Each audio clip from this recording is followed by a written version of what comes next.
भारत ने हाल ही में अपने सफारतकारों के अहल खाना को बांग्लादेश से फौरी वापसी का हुक्म दे दिया। भारत ने अब बांग्लादेश को भी नॉन फैमिली सफारती तैनाती के जुमरे में शामिल कर लिया। इसका मतलब है कि अब भारतीय सफारतकार और उनका अमला अपने अहल खाना के साथ बांग्लादेश में नहीं रह सकेगा। भारत इससे कबल पाकिस्तान, अफगानिस्तान, इराक और जनूबी सूडान में भी नॉन फैमिली करार दिया गया है। अब बांग्लादेश भी इस फहरिस्त में शामिल हो चुका है। ये फैसला फरवरी में होने वाले बांग्लादेश आम इंतखाबात के पेश नज़र सिक्योरिटी खदशात और मुमकिना बांग्लादेश और भारत कशीदगी की बुनियाद पर किया गया है। आपको बताएंगे कि भारत का ये इकदाम खित्ते में बढ़ती हुई सियासी और सफारती कशीदगी का आगाज़ है। भारत की जानिब से बांग्लादेश को पाकिस्तान जैसी नॉन फैमिली कैटेगरीज में डालना इंतखाबी और मुमकिना तशद्दुद के खदशात की बुनियाद पर सफारती अमले के अहल खाना के तहफ़्फ़ुज़ के लिए उठाया गया है। इसी पर बात करेंगे। हमें ज्वाइन किया हमारी गेस्ट ने माहिर है बैनुल-अक़वामी अमूर की सिद्रा सद्दुज़ो साहिबा। बहुत शुक्रिया सिद्रा साहिबा वक्त देने के लिए प्रोग्राम में।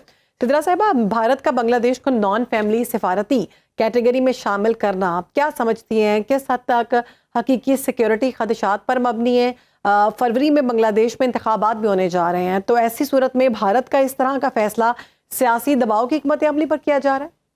अच्छा, देखें, हम लोगों ने ये देखा कि अफ़गानिस्तान को जो है वो नॉन फैमिली ड्यूटी स्टेशन करार दिया गया था, इराक को करार दिया गया था।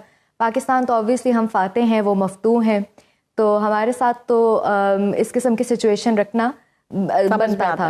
अपार्ट फ्रॉम दैट जो है वो साउथ सूडान, अगेन उसकी भी एक जो है वो डिफरेंट सिचुएशन है। लेकिन बांग्लादेश को आप जो है वो नॉन फैमिली ड्यूटी स्टेशन करार दे देते हैं और वहाँ से आप तमाम अपने अमले को कह देते हैं कि 15 फरवरी तक की डेडलाइन है, आप लोग वापस इंडिया आ जाएं। जिन लोगों के बच्चे स्कूलों में पढ़ रहे हैं उनको एक हफ्ते की मजीद मोहलत दे दी जाती है।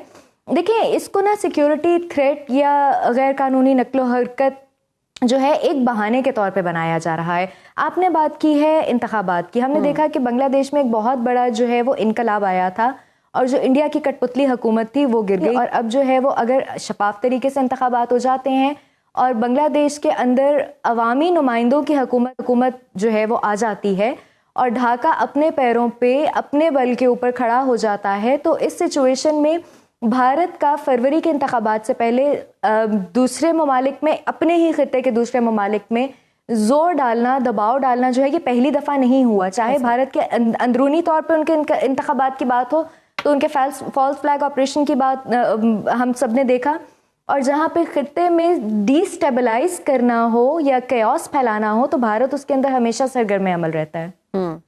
ठीक। सिद्रा साहिबा, इस इकदाम से आप क्या समझती हैं? भारत और बांग्लादेश के सफारती, तजारती और इलाकाई ताल्लुकात पर मुमकिन क्या असरात पड़ सकते हैं, और क्या ये फैसला खित्ते में सफारती महाजराई और अदम इत्तेमाद को मजीद बढ़ाने के लिए किया गया है, या फिर इसके पीछे भारत की साजिश कोई और है?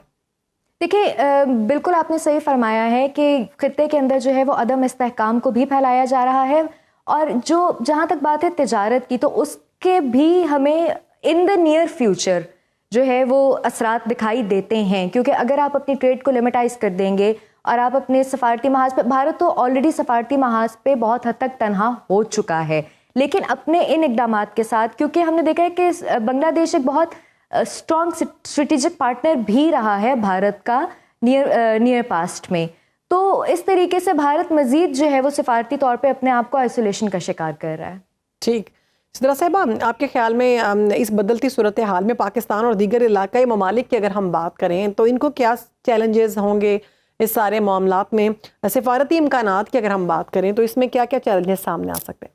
देखिए, पाकिस्तान के लिए ये चैलेंजिंग भी है क्योंकि भारत जो है वो मजीद अपना एक नया ब्लॉक बनाने की कोशिश कर रहा है और वो इसी खित्ते के अंदर टूवर्ड्स एक नए ब्लॉक की तरफ शिफ्ट होने की कोशिश कर रहा है। लेकिन दूसरी तरफ अगर हम देखें तो ये एक बहुत बड़ी अपॉर्चुनिटी भी है, ना सिर्फ पाकिस्तान के लिए बल्कि चाइना के लिए और दीगर ममालिक के लिए, कि वो सफारती ताल्लुकात बांग्लादेश के साथ अपने मजीद मजबूत कर सकते हैं और अपनी ट्रेड को इन्हांस कर सकते हैं, जो दो तरफा तिजारत है उससे दोनों मुल्कों का फ़ायदा हो सकता है।